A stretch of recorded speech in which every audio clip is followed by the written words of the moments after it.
بسم الله الرحمن الرحيم. مثل الذين ينفقون أموالهم في سبيل الله كمثل حبة أنبتت 7 سنابل في كل سنبلة 100 حبة والله يضاعف لمن يشاء والله واسع عليم. صدق اللہ العظیم.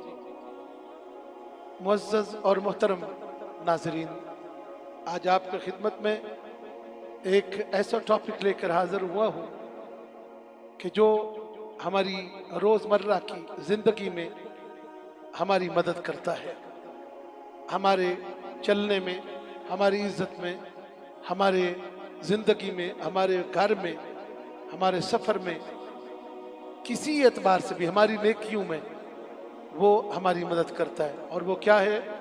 وہ ہے صدقہ. رسول اللہ صلی اللہ علیہ وآلہ وبارک وسلم پر نازل ہونے والی اس کتاب میں اللہ تعالیٰ نے واضح فرمایا کہ مثل الذین ينفقون اموالهم فی سبیل اللہ، اللہ کی راہ میں خرچ کرنے والوں کی مثال ایسی ہے کمثل حبۃ انبتت 7 سنابل، کہ اللہ تعالیٰ جس طرح ایک دانے سے بالی اگاتا ہے، اس کے اندر 100 دانہ ہوتا ہے. ایک دانے میں سے ایک، جس طرح آپ سٹا جس کو کہتے ہیں، اور اس کے اندر پھر 100 دانے ہوتے ہیں. اور پھر اللہ جل شانہ و تم احسانہ نے ارشاد فرمایا کمثل حبۃ انبتت 7 سنابل فی کل سنبلۃ 100 حبہ. اللہ جل شانہ و تم سے ایک دانے سے 7 سٹے اگا دیتا ہے، یعنی اور پھر ایک کے اندر 100 دانہ کر دیتا ہے. اور اس طرح اللہ جل شانہ و تم احسانہ جس طرح چاہے واللہ یضاعف لمن یشاء، اللہ چاہے تو اس سے بھی زیادہ اس میں برکت عطا کر دے، بڑھا دے. اور اللہ تعالیٰ سننے والا اور جاننے والا ہے.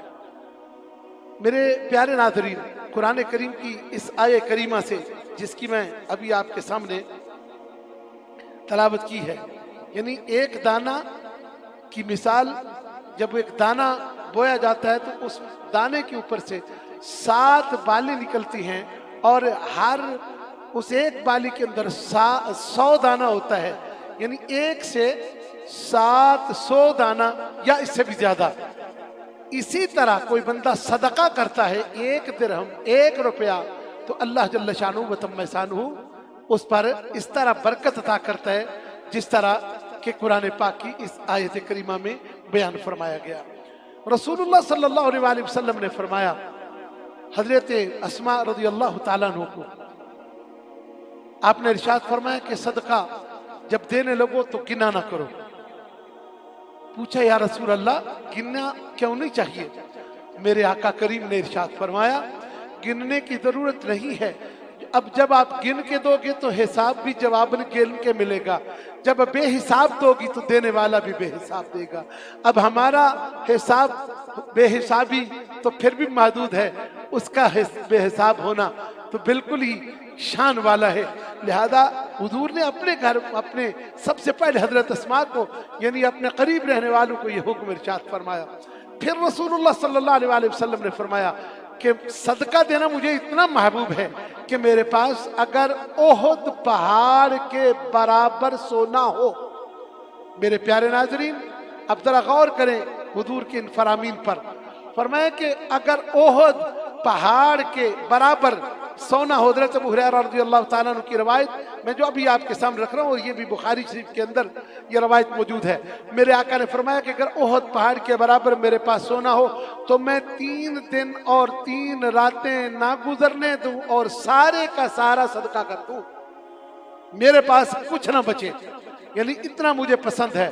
یہاں سے یہ بات واضح ہو گئی کہ کریم آقا صلی اللہ علیہ وآلہ وسلم کو یہ بات پسند ہے کہ وہ جتنا زیادہ سے زیادہ مال ہو وہ اللہ جل شانہ و تم احسانہ کی راہ میں خرچ کرے. حضرت انس رضی اللہ تعالیٰ عنہ، آپ کا ایک میں رسول اللہ صلی اللہ علیہ وآلہ وسلم سے جو روایت کی ہے میں وہ آپ کے سامنے رکھنا چاہتا ہوں. پھر اس کے بعد انشاءاللہ ایک بہت ہی پیارا واقعہ سنانا چاہتا ہوں. حضور رحمت عالم صلی اللہ علیہ وسلم نے فرمایا کہ جب اللہ تعالیٰ نے، یہ حضرت انس کی روایت ہے، جب اللہ تعالیٰ نے زمین کو بنایا تو زمین ہلنا شروع کی، زمین ہلنا شروع ہوئی، پھر اللہ تعالیٰ نے اس کے اوپر سخت پہاڑوں کو گاڑ دیا۔ پہاڑ، یہ جو جبال ہیں جن کو انگلش میں ماؤنٹنز کہتے ہیں، یہ گاڑ دیے اور ان کی سختی کی وجہ سے زمین تھم گئی۔ صحابہ نے عرض کیا یا رسول اللہ، ان پہاڑ کے جو پتھر ہیں یہ کتنے سخت ہیں؟ حضور نے فرمایا اس سے بھی سخت ہے۔ پوچھا کون؟ فرمایا وہ لوہا ہے جو اس پتھر کو بھی کاٹ دیتا ہے۔ حضور نے صحابہ نے عرض کیا پھر اس سے زیادہ؟ حضور نے فرمایا اس سے بھی ایک چیز زیادہ طاقتور ہے۔ پوچھا یا رسول اللہ وہ کون سی ہے؟ فرمایا لوہے کو بھی پگھلانے والی آگ ہے۔ حضور صلی اللہ علیہ وآلہ وسلم کے سمجھانے کے طریقے سنیے اور ایمانوں کو تازہ کیجئے۔ فرمایا کہ لوہے سے بھی ایک چیز سخت ہے اور طاقتور ہے، وہ آگ ہے۔ پھر ساتھ ہی پوچھا گیا تو آپ نے ارشاد فرمایا اس آگ سے بھی ایک چیز سخت ہے۔ پوچھا وہ کیا؟ فرمایا وہ پانی ہے، آگ پر ڈالا جائے تو اس کو بھی بجھا دیتا ہے۔ پھر حضور نے ارشاد فرمایا اس پانی سے بھی ایک چیز طاقتور ہے، وہ کیا؟ وہ ہوا ہے، جو کہ ہوا ہے تو یہ یعنی یہ پانی جو ہے یہ بھی خشک ہو جاتا ہے اور یہ بھی ختم ہو جاتا ہے، پھر اب موومنٹ ہو جاتی ہے۔ پھر حضور صلی اللہ علیہ وآلہ وسلم سے پوچھا یا رسول اللہ اس سے بھی کوئی طاقتور؟ اب سنیے میرے کریم آقا صلی اللہ علیہ وآلہ وسلم نے ارشاد فرمایا کہ بندہ مومن کے دائیں ہاتھ کا دیا ہوا وہ صدقہ ان سب چیزوں سے طاقتور ہے کہ جو میں بتا رہا ہوں، اس طرح وہ دے کہ دائیں سے دے اور بائیں کو بھی خبر نہ ہونے دے، تو اللہ تعالیٰ کے ہاں وہ سب سے زیادہ طاقتور ہے اور صدقہ دینے والے کی ساری پریشانیوں کو دور کر دیتا ہے۔ یہ میرے کریم آقا صلی اللہ علیہ وآلہ وسلم کا فرمان میں نے آپ کے سامنے رکھا۔ بس ایک بڑا ہی پیارا واقعہ اس کے بعد میں سنا کے تو بات کو ختم کرتا ہوں۔ حضرت عبداللہ ابن مبارک، یہ واقعہ سننا ہے آپ نے، ایمان تازہ ہوگا۔ حضرت عبداللہ ابن مبارک رضی اللہ تعالیٰ تذکرۃ الاولیاء میں یہ واقعہ منقول ہے۔ آپ فرماتے ہیں میں حج پر گیا تو میری دوران حرم یعنی حرم میں بیٹھا تھا، میری آنکھ لگ گئی تو میں نے کیا دیکھا کہ آسمان سے دو فرشتے نازل ہوئے، وہ آپس میں بات کر رہے ہیں۔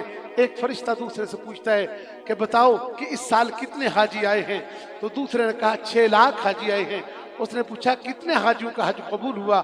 دوسرے فرشتے نے جواب دیا آئے تو 6 لاکھ ہیں کہ ہے کسی ایک کا بھی حج ان کی وجہ سے قبول نہیں ہوا ہے۔